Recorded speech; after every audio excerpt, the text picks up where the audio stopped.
Hi guys, আবারও চলে আসলাম আপনাদের মাঝে।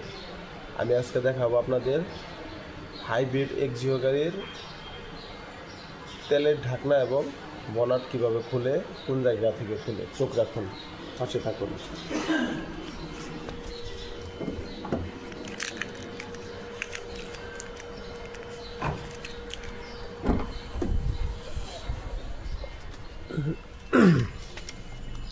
এই যে দুটো অপশন দেখতে পাচ্ছেন, এটা হচ্ছে তেলের ট্যাঙ্কির মুখা খোলার জন্য। এটা উপরের দিকে প্রেস করলেই তেলের ট্যাঙ্কির মুখা খুলে যাবে। এটা হচ্ছে পিছনের ব্যাগ ডালা। আর এইখানে যে অপশনটা দেখতে পাচ্ছেন, এটা হচ্ছে সামনের বনাট। আরও যদি কিছু দেখার থাকে অবশ্যই আপনারা কমেন্ট করবেন, পাশে থাকবেন। ইনশাআল্লাহ আমি আপনাদের সব কিছু দেখানোর চেষ্টা করব, এবং কি কিছু শেখার থাকলে কমেন্ট করবেন, শিখিয়ে দেওয়ার চেষ্টা করব। ধন্যবাদ।